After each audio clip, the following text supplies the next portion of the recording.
അപ്പം പക്ഷെ നമ്മൾ ജഡ്ജ് ചെയ്യുന്നതും ഈ 4 മിനിറ്റ് വീഡിയോ ആണ്. അതെ. അപ്പം നമുക്ക് ഈ സിനിമ റിലീസ് ആകുന്നവരെ നമുക്ക് സമയമുണ്ട് എന്തും പറയാം. സിനിമ കഴിയുമ്പോൾ, സിനിമ കണ്ടതിന് ശേഷം നമുക്ക് അതെ, സിനിമാക്കാരുടെ ഒരു സൗകര്യത്തിന് വേണ്ടി അങ്ങനെ, അതായത് ഒരു എൻജോയ്മെന്റിന് വേണ്ടി ഈ ചർച്ചയൊക്കെ നടത്താം. പക്ഷെ ഇങ്ങനെ ഈ ഇവരുടെ പ്രൊഫൈലിൽ പോയി അധിക്ഷേപിക്കുക, ആ സാധനം നമുക്ക് അവോയ്ഡ് ചെയ്യാൻ. അത് മാത്രമല്ല, ഇപ്പൊ ഈ സിനിമയുടെ ടീമിനെ സംബന്ധിച്ചോളം ഈ സിനിമ വരെ ഈ ഒരു ഡിസ്കഷൻ ഉള്ളതും അവർക്ക് വലിയ ഹെൽപ്ഫുൾ ആണ്. വളരെ ഫ്രീ പ്രൊമോഷനാണ്. സായി പല്ലവി വിളിച്ചു പറയും മൈൻഡ് ചെയ്യണ്ട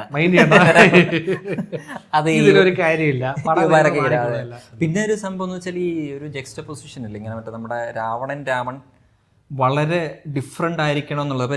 ഇപ്പോൾ രാവണനെ സംബന്ധിച്ച് ട്രെയിലർ തുടങ്ങുമ്പോഴത്തേക്ക് ഒന്നുമില്ലാതെ മറ്റേ ഒരു ചാക്കും ചുറ്റി വന്നിട്ട് രാജാവായി മാറുവാണ്. അത്രയും ക്രൗഡിന് മുമ്പിൽ നെഞ്ചും വിരിച്ച് നിൽക്കണം അങ്ങനെയുള്ള ഒരാള്. പിന്നെ രാമന്റെ കഥ കാണിക്കുമ്പോഴത്തേക്കും എല്ലാം ഉള്ളിടത്തു നിന്ന് നേരെ കാട്ടിൽ വന്ന് അങ്ങനെ വനവാസത്തിൽ.